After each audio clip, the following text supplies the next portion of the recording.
1993년 일본의 군사 잡지인 군사연구 4월호와 5월호에 두 기고문이 실렸습니다.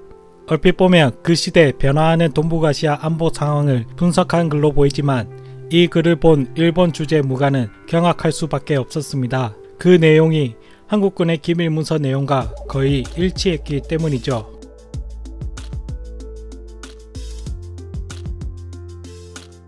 (1990년) 한국 국방정보본부 소속 고영철 소령은 진급에 실패하게 됩니다. 소령쯤에서 진급에 실패하면 적지 않은 나이로 이때는 가정도 꾸리고 자녀들의 교육비, 생활비 등 적지 않은 금액이 필요하게 되는 시점이죠. 고영철은 자신의 부와 미래를 위해 나라를 배신하기로 결심하게 됩니다. 당시 후지TV의 서울지국장이었던 시노하라 마사토를 만나 1990년부터 3년 동안 일본 취업을 보장하는 조건으로 한국 군사 기밀을 넘겨줍니다. 이때 넘어간 자료가 2급 군사 기밀 8건과 방공부대 편제표 등 상급 기밀 3건 등 모두 11건의 군사 기밀과 군 관련 정보 50건이 시노하라에게 넘어갑니다. 그리고 이 정보들은 일본 무관 후쿠야마에게 정기적으로 전달되며 한국의 군 기밀이 일본으로 유출되고 맙니다. 시노하라는 여기서 그치지 않고 망원 렌즈가 부착된 카메라를 들고 다니면서 한국군과 미군의 군사시설 및 훈련 상황 등을 촬영해서 보관하고 있기까지 했는데요. 이렇듯 3년 동안 군 기밀이 빠져나가는데도 군 내부에서는 전혀 눈치채지 못하자 시노하라의 첩보 행위는 대담해지기 시작했습니다. 결국엔 기고문에 기밀문서 원문 그대로 인용하기 시작합니다.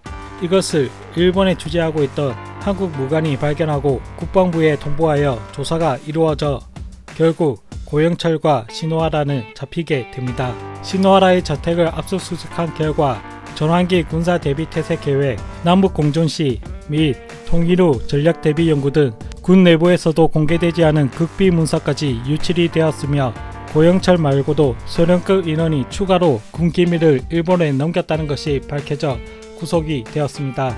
이후 시노하라는 영구 입국 금지 조건으로 한국에서 강제 퇴거되었고 고영철은 4년의 실형을 받고 만기 출소된 후에 일본 타쿠쇼쿠 대학 전임연구원으로 근무하고 있습니다. 나라의 군 기밀을 팔아먹고도 일본에서 취업해서 살고 있는 고영철은 일본 방송에 출연해서 한국은 반일, 친중, 종북이라고 떠들고 있는데요.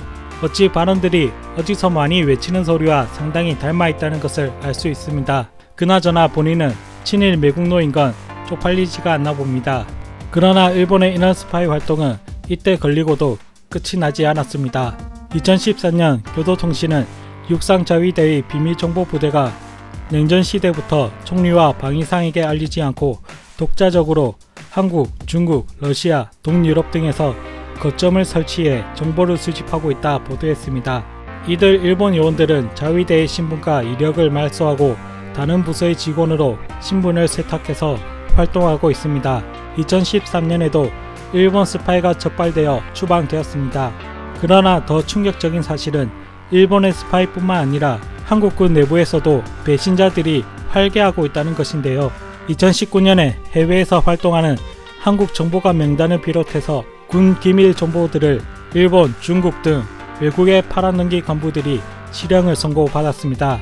이 때문에 중국에서 활동하는 한국의 화이트 요원들이 급히 국내로 귀국하는 사태도 벌어졌는데요.